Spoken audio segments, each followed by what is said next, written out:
7월 5일 주일 규일삼 하나님께 여쭈지 않은 새왕 열왕기하 3장 7절에서 12절까지입니다.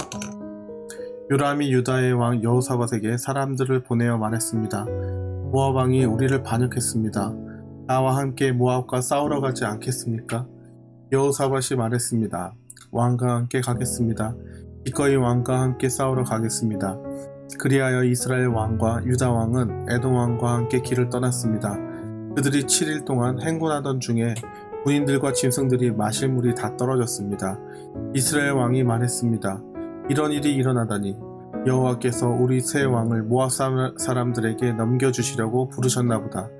여호사밧이 물었습니다. 혹시 여기에 여호와의 예언자는 없습니까? 예언자가 있으면 그를 통해서 여호와의 뜻을 여쭈어 볼 수 있을 것입니다. 이스라엘 왕의 신하들이 대답했습니다. 엘리야를 섬겼던 그의 제자 사밧의 아들 엘리사가 여기 있습니다. 여호사밧이 말했습니다. 여호와께서 그를 통해 말씀하실 것입니다. 그래서 이스라엘 왕과 여호사밧과 에돔 왕이 엘리사를 만나러 갔습니다. 말씀 보며 생각하기. 북이스라엘 남유다 에돔 왕은 모압을 공격하기 위해 동맹을 맺고 광야 길로 들어갔어요. 그러나 하나님께 여쭙지 않은 세 나라 왕들은 광야에 들어선 지 7일 만에 물이 없어서 위기에 빠졌지요.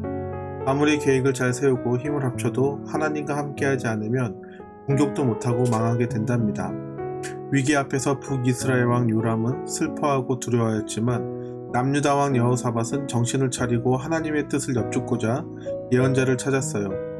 나도 이들처럼 똑똑하거나 힘이 있다고 친구가 많다고 하나님을 찾지 않고 내 뜻대로 결정하진 않나요? 결정을 내리기 전에 먼저 하나님을 찾아야 해요. 눈에 보이는 것만 의지하면 망한다는 걸 기억해 보아요. 내 마음에 질문하기. 하나님께 여쭈지 않고 내 뜻대로만 행동하다가 위기에 처한 때는 언제인가요? 앞으로 위기에 처했을 때 하나님을 제일 먼저 찾기 위해 어떤 적용을 할 것인가요? 말씀 따라 적용하기.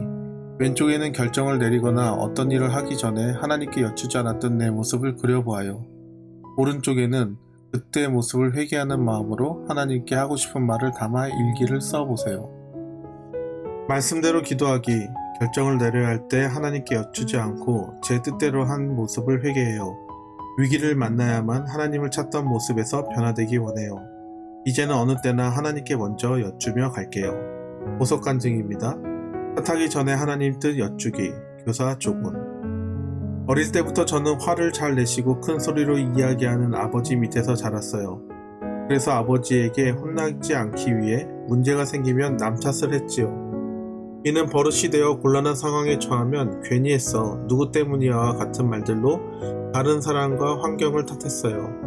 그러다 어른이 되어 직장에 다니면서 아버지와 비슷한 윗사람들 밑에서 일하게 되었어요. 그 시간을 통해 저는 7절 말씀에 나오는 여호사밧처럼 하나님의 뜻을 여쭈지 않으면서 다른 사람과 환경, 심지어 하나님까지 탓해왔다는 걸 깨달았어요. 이런 행동이 제 죄이자 잘못이라는 걸 인정하고 회개해요. 지금 제게 허락하신 환경이 어린 시절 제가 받은 상처를 낫게 하는 최고의 환경임을 믿고 감사할게요. 적용하기. 문제가 생겨도 남 탓하지 않고 그 환경이 저를 위한 최고의 환경임을 인정하겠습니다. 오늘은 주일입니다. 또 교회를 나와야 하는 결정을 해야 될 시간인데 우리가 지금 어려운 시기에 남을 탓하지 않고 하나님의 뜻을 물어보는 것이 가장 중요한 일이라고 생각합니다. 오늘 말씀 시간에 다시 한번 이야기하겠지만 우리에게 가장 중요한 것은 하나님의 뜻을 묻고 하나님이 주시는 지혜대로 살아가는 삶이 이 시대를 극복하고 이 시대를 이겨낼 수 있는 위기 가운데 유일한 방법이라고 생각합니다. 아무쪼록 오늘 큐티 말씀과 주일 예배 말씀을 우리의 삶에 잘 적용해서 하나님의 인도하신 가운데 하나님이 기뻐하시는 삶 사시는 우리들 되어지기를 간절히 소망합니다.